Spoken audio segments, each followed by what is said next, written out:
आप सभी साधु संतों ऋषि महात्माओं को सबसे पहले मेरा हाथ जोड़ के आदर प्रणाम है। दोस्तों, इस पृथ्वी के ऊपर जितने भी ऋषि मुनि महात्मा जो हुए, उन सब ने एक बात का सभी ने जिक्र किया है, सभी ने इशारा किया है। किसी ने उसको अमृत बूंद का नाम दिया, किसी ने उसे अमृत सागर का नाम दिया, किसी ने उसे अमृत महासागर का नाम दिया। तो आज इसी के ऊपर एक चर्चा करने जा रहे हैं कि ये अमृत बूंद है क्या, ये अमृत सागर है क्या, इसका स्थान कहाँ है, ये कहाँ मिलता है और कैसे मिलता है, कैसे मिले, इसका रसपान भी किया जा सकता है या नहीं किया जा सकता। इस अमृत सागर में, अमृत महासागर में स्नान कैसे किया जाए, इसके ऊपर बहुत से प्रश्न जो है वो उठते हैं। सबसे पहले अमृत बूंद ये क्या है? जब कोई भी जीव, कोई भी प्राणी सतगुरु के द्वारा बताए गए रास्ते के ऊपर चलता है, देव गुरु के द्वारा शब्द रूपी सतगुरु को लेकर के उस अध्यात्म के रास्ते के ऊपर चलता है, चलते चलते सफर तय करते करते जितनी मेहनत जीव करता जाएगा, उसी के अनुसार उसको अलग अलग मंजिल प्राप्त होती रहेंगी और उन मंजिलों को तय करते करते एक दिन उस अमृत बूंद यानी उस परम तत्व की झलक, उस परमात्मा का स्वरूप, उस परमात्मा में समाहित होने लगेगा। उसको उस परमात्मा का एक अथाह प्रेम, अथाह प्रकाश, उसका आभास होने लगेगा, जिसे हम एक बूंद मात्र मान सकते हैं। जैसे एक उदाहरण के तौर पे हमारे सनातन धर्म में हजारों हजारों वर्ष तक ऋषि मुनि तपस्या करते रहते थे, समाधिस्थ रहते थे। न अन्न न जल, कुछ भी खाना या पीना कुछ नहीं होता था। एक बार समाधि में बैठ गए तो पता नहीं वो कितने सालों तक समाधिस्थ बैठे रहते थे और उसी अवस्था में न कुछ खाए या पिए। उसका कारण क्या था? उसका कारण था वही अमृत बूंद जिसका नाम लिया जाता है। वो उस बूंद से ही उनके शरीर की प्यास, भूख सभी का निपटारा होता था। वो उसी का रसपान करते थे और वो एक ऐसी बूंद है, अगर उसका एक कण भी जीव को मिल जाए तो सभी इच्छाएं, सभी अभिलाषाएं सब खत्म हो जाती हैं। अमृत बूंद कहिए, अमृत सागर या अमृत महासागर कहिए, ये अमृत महासागर क्या है? गुरु के बताए रास्ते के अनुसार चलते चलते जब जीव को जर्रे जर्रे में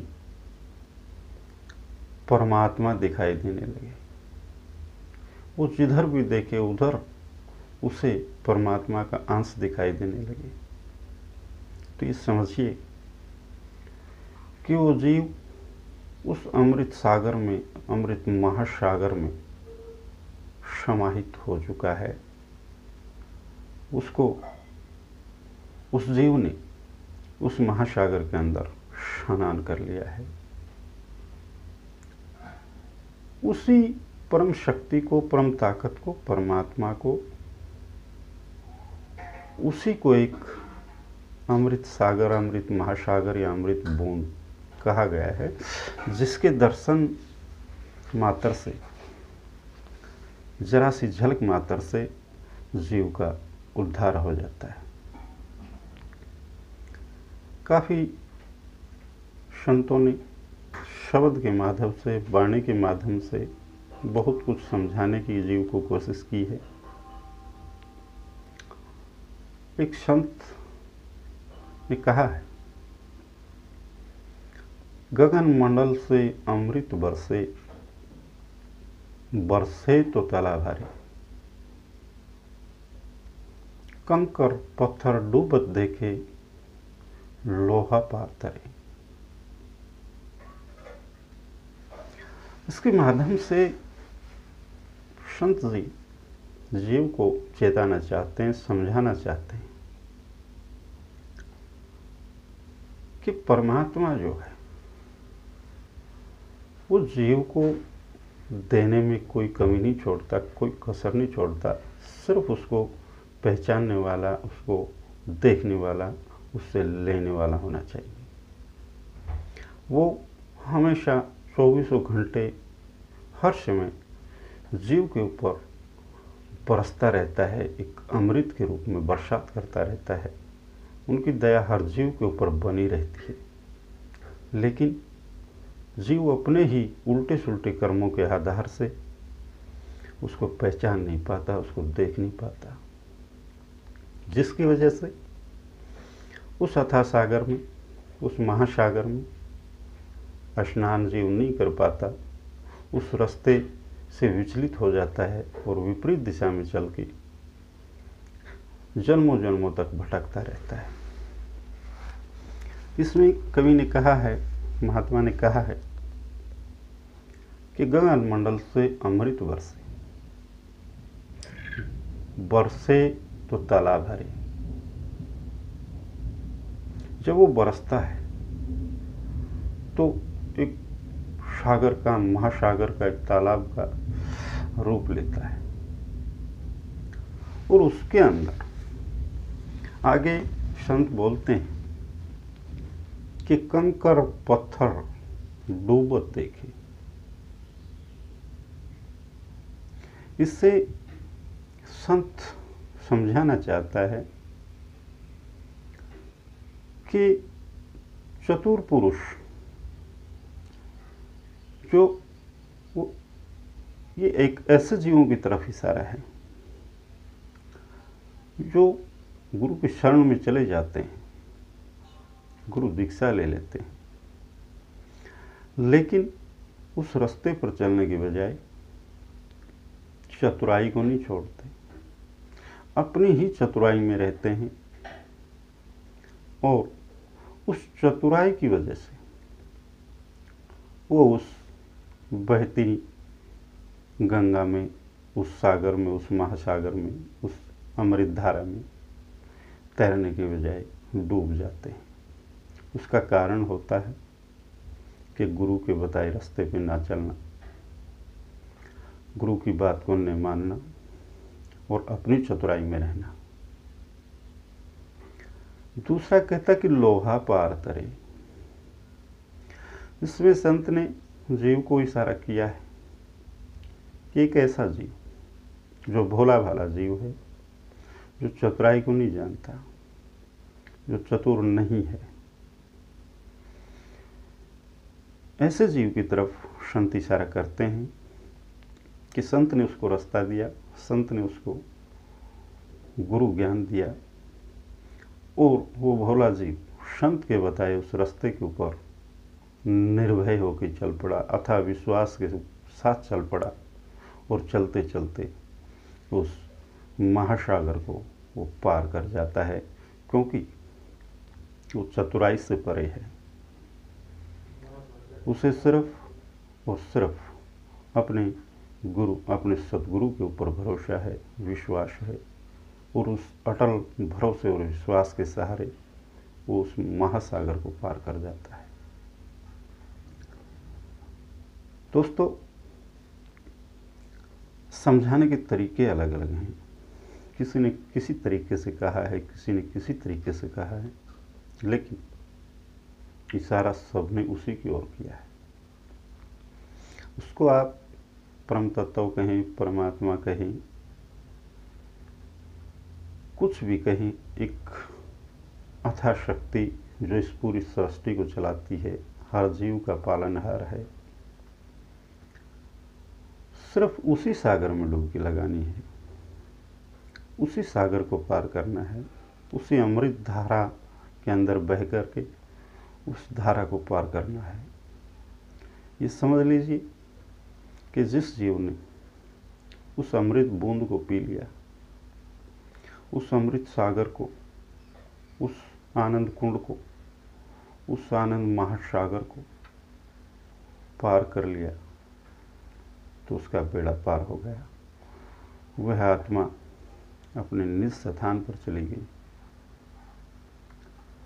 लेकिन चतुराई से नहीं, कंकर पत्थर एक चतुर व्यक्ति है जो अपनी ही चतुराई में, अपने ही शानपथ में नदी की बहती हुई धारा के अंदर डूब जाता है और उसे बार बार इसी प्रकार से आवागमन में जुटा रहता है, जन्मता और मरता रहता है।